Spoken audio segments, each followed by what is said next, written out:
ಚಾನಲ್ಗೆ ಸ್ವಾಗತ.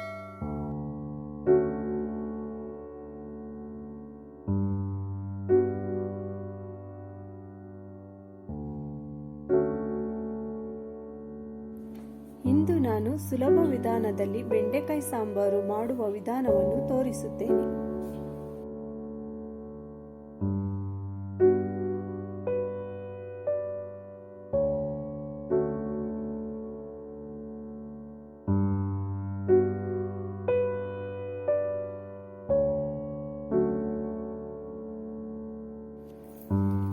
ಈರುಳ್ಳಿ, ತೆಂಗಿನಕಾಯಿ ತುರಿ, ಕೆಂಪು ಮೆಣಸಿನ ಪುಡಿ, ಧನಿಯಾ ಬೀಜದ ಪುಡಿ.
ಒಗ್ಗರಣೆಗೆ ಎಣ್ಣೆ, ಸಾಸಿವೆ ಹಾಕಿ ಸಾಸಿವೆ ಸಿಡಿದ ನಂತರ ಈರುಳ್ಳಿ, ಟೊಮೆಟೊ ಹಾಕಬೇಕು.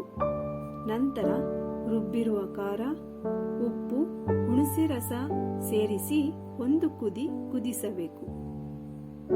ನಂತರ ಹುರಿದಿರುವ ಬೆಂಡೆಕಾಯಿಯನ್ನು ಹಾಕಿ ಲೋ ಫ್ಲೇಮ್ನಲ್ಲಿ 15 ನಿಮಿಷ ಕುದಿಸಿದರೆ ಸಾಕು.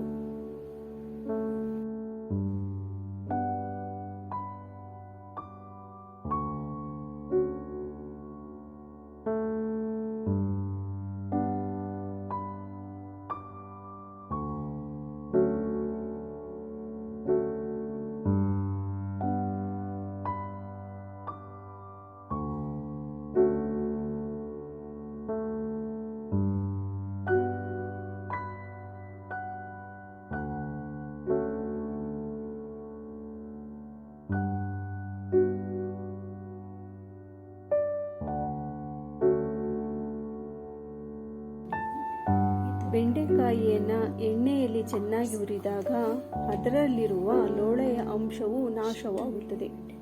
ಈ ಲೋಳೆಯ ಅಂಶವೇ ಹೊಟ್ಟೆಯ ಹುಣ್ಣು, ಕರುಳಿನ ಹುಣ್ಣು, ಮೂಲವ್ಯಾಧಿ ಕಾಯಿಲೆಗಳಿಗೆ ಸಹಾಯ ಮಾಡುವುದು.